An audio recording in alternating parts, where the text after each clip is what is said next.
Welcome back to the Dershow. You're going to be surprised to hear me say, stop watching this show if you haven't yet voted.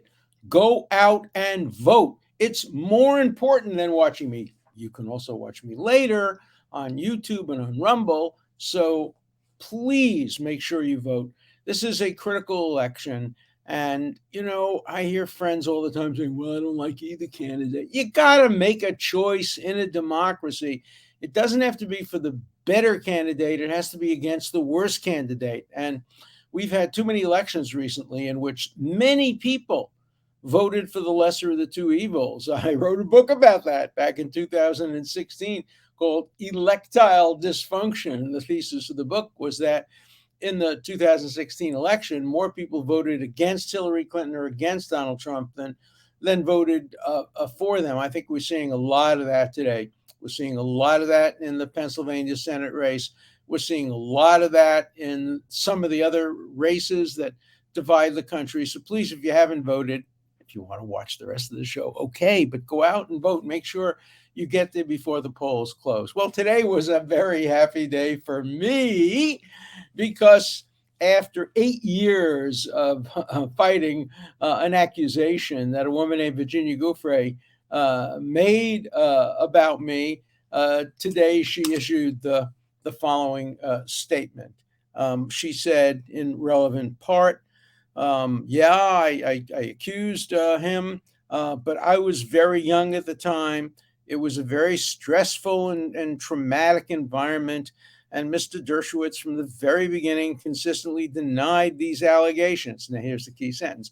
I now recognize that I may have made a mistake in identifying Mr. Dershowitz. She may have made a mistake.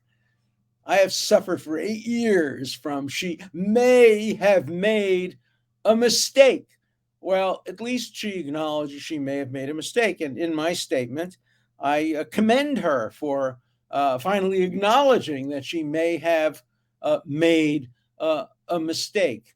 And I hope people will now believe her when she said, I may have made a mistake. People who believed her previously will now say, well, she now admits that she may have made a mistake. And you don't convict anybody either in the court of public opinion or in the court of law based on I may have made a mistake. So I'm hoping this puts this whole accusation behind me. And I want to directly talk to those of you out there. There are many of you who have written to me calling me a pedophile, who have written me calling me worse, who have accused me of rape, who have accused me of terrible acts of misconduct solely on the basis of an accusation which the accuser now says she may have made a mistake.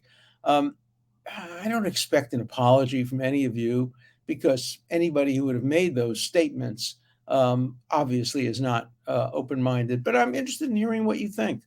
What you think now, having called me all those terrible names, that the accuser, who is the one who stimulated you to make these accusations against me, has herself now said, I may have made a mistake in identifying Mr. Dershowitz. That's a pretty important statement, and I'm not allowed to go beyond reading the statements we agreed on, but it's a very important statement. I'll read my own statement. As I have said from the beginning, I never had sex with Miss Giuffre. I'm not uncertain about that. There's no uncertainty. There's no may. I did not have sex with Miss Giuffre. I have nevertheless come to believe that at the time she accused me, she believed what she said. Miss Giuffre is to be commended for her courage in now stating publicly that she may have been mistaken about me. She has suffered at the hands of Jeffrey Epstein, et cetera, et cetera, et cetera. I commend her for her work in going against sex trafficking. But yeah, I do. But we have to rethink this whole guilt by accusation. As you know, I wrote a book about it. And the book is not only about my case, serious as that is and harmful as it was to me, it's about the general attitude out there in which so many people now create not only a presumption of guilt, but a certainty of guilt. If you've been accused, then you're guilty. What do we need due process for? What do we need free speech for? What do we need to give you a right to dissent? No, if you've been accused, you're obviously guilty. Why would anybody accuse you if you weren't guilty? It's absolutely certain that you must be guilty. I hope that we now start reconsidering that notion and go back to the notion that you have to prove guilt in a civil case by a preponderance of the evidence, in a criminal case beyond a reasonable doubt, in deportation and other kinds of cases by clear and convincing evidence. We have standards. We have standards of proof. And the standards of proof do not include an accusation. In fact, when a judge charges a jury, a petty jury, a jury of folks off the street, the judge always says an indictment. And an indictment is delivered by a grand jury. It's 23 people. It's not just one person making an accusation. An indictment is not proof of anything. All it is a charging instrument. It's like a civil complaint in a civil case. And as one judge in the Second Circuit recently said, any lawyer can file anything in court. So he warned the media against taking at face value allegations that are made in court by lawyers. They haven't been given any kind of judicial imprimatur. Any kind of an accusation that's made in a civil case is just that. It's just an accusation. And then the other person will often make an accusation, namely that she's lying. Each of those accusations deserves equal weight initially, and then we have to see what the evidence is, whether there is any evidence that demonstrates that the accusation is true, or whether there is any evidence suggesting that the person who made the accusation is lying. I want to make it clear, I'm not talking necessarily about my own case. I'm talking about cases in general. I've been a defense attorney now for 60 years. 60 years. That's a long, long time. I've defended every manner of accused person, from the most innocent to the most guilty, from the nicest to the most reprehensible. I've seen it all. I don't think there's a lawyer in American history who has handled as many and as much of a variety of cases as I have. And I draw some lessons from my vast experience in the criminal justice system. And that is, do not believe accusations just based on the accusation itself. You always have to look at the underlying evidence. And I mean, the other thing is, verdicts aren't necessarily correct. You have verdicts. You have people found guilty and who really are innocent, and you have people who are found innocent who really did it. Now, they may not be guilty. They may be mentally ill, or the government may have seized evidence improperly and used it against them. There may be technical reasons, or the proof may be substantial but not beyond a reasonable doubt. So a verdict of not guilty is not necessarily a historic conclusion of innocence. And obviously, we know that Aaron Burr complained bitterly about it at his trial for treason when the jury refused to find him not guilty. They found it not proven, using the Scottish version, the verdict, not proven, which is interesting. I mean, I'm sure the jurors in the Aaron Burr case said, look, we're not certain. We're not clear. We can't find proof beyond a reasonable doubt, but we're not sure he's innocent either. So we don't want to declare him not guilty or innocent. We want to say what we really think happened, and that is, there wasn't sufficient, compelling, credible evidence to convict him. So not proven or insufficient evidence seems to me the right verdict. I wish we had a verdict like that in the United States. I think it would prevent some injustices. I think there are people today who are convicted. I've had one in my experience. His name was John DuPont. He's now dead. He was convicted of shooting his best friend, a champion wrestler, because he was mentally ill. DuPont, he was an heir to the DuPont fortune. And he believed that he was the Dalai Lama, and he believed he was the Pope. And he also believed that his best friend was really a communist agent who had taken over the body of his best friend. And so he shot and killed what he believed was a Russian agent who was about to kill him. Um, and the jury concluded that he was probably insane. But under the law of Pennsylvania, it was a higher standard of proof than just may have been insane or probably insane. And so it was a gray area case, and he was convicted. I don't think he should have been convicted. I think if there had been a verdict of not proven or insufficient proof or something like that, he would have been found not guilty by reason of insanity. I've had other cases like that as well. Some have gone the other way, where people have been found not guilty who I clearly thought were guilty. And I represented them. And, did I sleep well at night? No, I tossed and turned. But as the Bible reminded us with the story of Abraham and God right in the beginning of Genesis, better 10 guilty go free than one innocent be wrongly confined. How many people out there really believe that? How many people believe that it's better for 10 murderers to go free to do it again rather than having one person who is not guilty of murder, convicted of murder, and falsely imprisoned or executed? I don't know how many people really believe that. It comes from the Torah, from the Jewish Bible. It went then through many incarnations in French law, Roman law, American law, British law, and ultimately Blackstone formulated it as better 10 guilty go free than one innocent be wrongly condemned. He meant to death. But I think it applies as well to long prison terms. And that's why we have not only a presumption of innocence, but a requirement of proof beyond a reasonable doubt.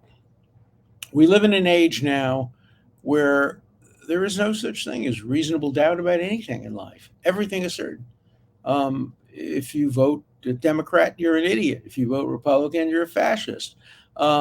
It's very hard to have that kind of conversation. Even my email says, we like you. A lot of my email goes the same way. We like you. We think your positions are right. But the fact that you vote Democrat means that you're stupid or vicious or terrible. And that's enough for us to discount everything else you say, as if I agree with everything the Democrats say. I don't. I'm in fundamental disagreement with a great many Democrat policies, but I'm in more fundamental disagreement with Republican policies about abortion, about gay rights, about climate control, about reasonable gun control, about separation of church and state. You know the litany of issues on which I vote Democrat rather than Republican. As far as the people are concerned, I don't love all the Democrats, but I like their platform a little bit better than I like the Republican platform. And that generally inclines me to vote Democrat, although I sometimes also vote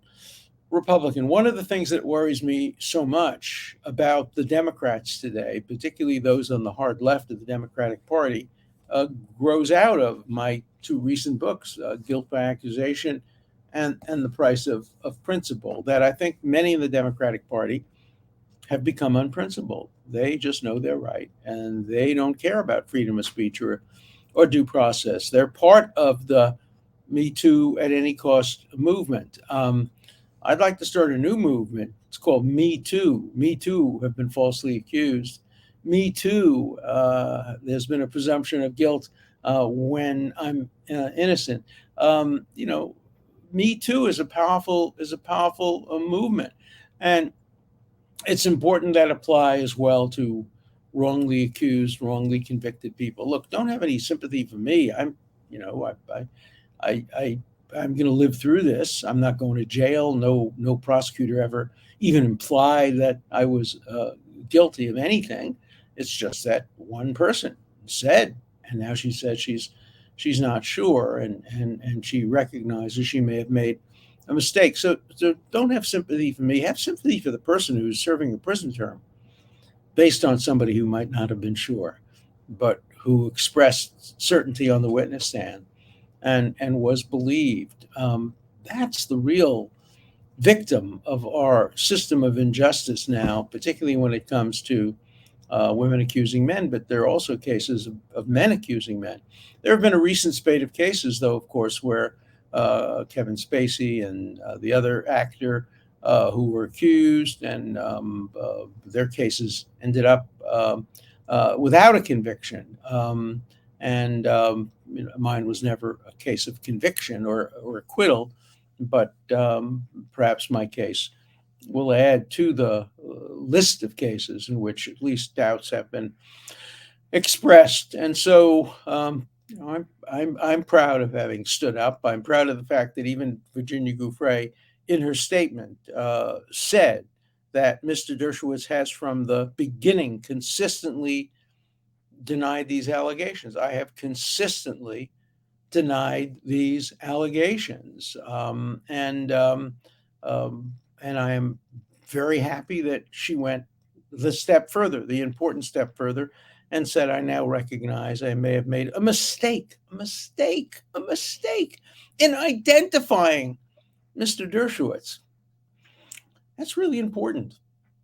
And I hope the media will cover that mistake widely, and I hope it will have implications for other cases. And I hope other women will show the courage that Virginia Giuffre has shown and come forward and say, look, I too may have made a mistake. I too am not certain. Maybe the person who's in jail for 5 years shouldn't be there. Maybe I mistook him for somebody else. Maybe I did consent, and now I feel terrible about it. And so I'm saying I didn't consent. There are all kinds of issues. There are real cases of horrible sexual predatory abuses where men deserve to be in jail for long periods of time for real rape and for real attacks on women. I'm not in favor of those people. I may occasionally have to defend them, just like I occasionally have to defend women. I've defended quite a few women in my career, including some who have been abused by their husbands and partners. I don't pick my cases based on my personal preferences, personal ideology. I pick my cases based on who needs the lawyer most, whose constitutional rights have been most violated, who is the most unpopular, who has the least likely chance of getting justice unless they have a good lawyer. And now that my case has come to an end with this resolution, both she and David Boies have dropped all of their claims against me. And of course, I've dropped my counterclaims. They were counterclaims against them. So that part of my life is now completed. Now the book is closed. I'm going to go on to fight other battles. I'm suing CNN. Let's see if they come forward and admit that they were mistaken and they were wrong in saying what the tape shows I didn't say. I hope they will, but don't know. But I'm not going to give up. I'm going to fight to the end. I'm going to fight until I'm totally vindicated in the CNN case, because again, I did absolutely nothing wrong. What I said was the most obvious thing in the world, that if there is a quid pro quo that's legal, like the example I gave, is if the government of the United States says to the Israelis and the Palestinians, look, we'll give you money, but we're not going to give you money if you continue to build settlements on the West Bank, or to the Palestinians, if you continue to pay for terrorism, we won't give you the money. That's quid pro quo, and that's a perfectly lawful quid pro quo, and a president can't be impeached for that. And what I said is, if a president does a lawful, legal, non-corrupt quid pro quo, and part of the reason he did it is in the national interest, but part of the reason is he wanted to be elected again, the way Lincoln wanted to be elected when he sent the troops home to vote in the middle of the Civil War in Indiana. All I said was, if it's a perfectly legal quid pro quo, the mere fact that a president may be partially motivated by what all politicians are motivated by, the desire to be elected, that can't be a possible ground for impeachment. And what they did is they had their commentators. First, they edited the film. They doctored the film. They left out the words on illegal, unlawful, and corrupt. And then they had their commentators say, Dershowitz says a president can do anything illegal, unlawful, and corrupt and not be impeached as long as he thinks it's in the public interest. Exactly the opposite of what I said. So I'm hoping they'll see the light and follow, and at least say we're not so certain that we were accurate in describing what Dershowitz said. I'd be much happier if they said we are certain and we now apologize because we know that we mischaracterized what he said. So, I'm still in the fight. 84 years old. I don't give up. I will continue to fight CNN as I fought other miscarriages of justice, and I will continue to fight miscarriages of justice, mostly on a pro bono basis, and sometimes not on a pro bono basis, mostly for people I don't agree with, sometimes for people I don't like. But I like the Constitution, I like the Bill of Rights, and I like the right of counsel. So last time we talked about baseball. Wow, that's quite a difference from what we talked about today. We talked about baseball and whether or not the major leagues are sufficiently diverse. Only 7% of major league players are African American in the sense of they're Americans of African descent without a connection to Central America or South America. They're not Hispanic blacks, they're African American blacks. And although a very substantial number of people who play in Major League Baseball are people of color, not enough of them, according to the diversifiers, are true African Americans. Well, you heard my point of view about that. And almost everybody in my mail agreed with me, some in language that I won't repeat, others in language that I can repeat. This is a marginal one. Okay. Diversity is just another word for no white men. No, that's not the argument that was made here. The argument that was made here was that Major League Baseball isn't diverse enough, that African Americans are 13, 14, whatever percent of the population, and there are a much higher percentage of athletically superior players in basketball and in football, and they're great talents. And but why are there only 7%? In baseball, the argument was that the pipeline into Major League Baseball hasn't gotten enough incentive to go after young black kids. Baseball diamonds don't exist in the middle of inner cities. Basketball courts do. There are lots of good reasons that may explain it, but the end result was a lack of diversity. So that was the claim that was made, and that's what I responded to on my show. And there are a number of responses to that. One, this is the biggest bullshit question I've ever seen. Two teams put the best of their best head to head, period. Why bring politics and skin color into it? I mean, there's a point there. Again, as I said yesterday, most, not all, most of the great stars of Houston and of Philly were people of color. The winning home run was hit by a Cuban of color. The starting pitcher was a person of color. The most valuable player was a Latino person of color. Yeah, sure. There was Verlander and Bregman as well. Bregman does lend a little bit of diversity. He's Jewish. Verlander, not so much. But those were the great players, among others. Houston had a phenomenal team. I mean, their record this year in the ordinary season was so great, and then they just ran through the postseason. They beat the Yankees in 4 straight. I was at the last game. They beat the first team they played in 2 straight. I think it was, I don't remember, 3 straight. I can't remember. And then, they won the World Series 4 games to 2. They had a remarkable season. And contributors to that remarkable season included many people of color, thus creating real diversity, more diversity than exists in many other areas of life. But for those who are not satisfied, because not enough of them were people of color who could be called African Americans, as distinguished from Latino Americans, that became a gripe. And we talked about it, and there are 2 sides to every issue. Let's see. So one more on that one. I never, ever in my life watched a baseball team and thought about diversity. My only thought is, can these guys win or not? Same for football, basketball, etc.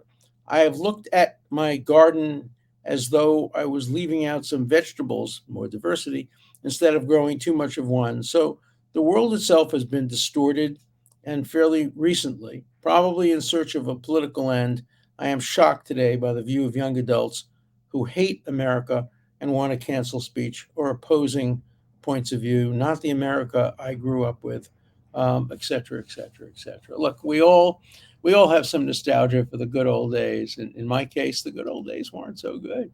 The good old days when I was in my law school class, I was first in my class. I just recently married two wonderful little children. I was turned down by every single Wall Street firm because I was Jewish. Oh, those were the good old days. For some, those were the good old days because the jobs all went to white Anglo-Saxon Protestants. We've changed. Do we have too much emphasis today on racial diversity? Reasonable people could argue that. Did we have too little back then? We sure did have too little back then.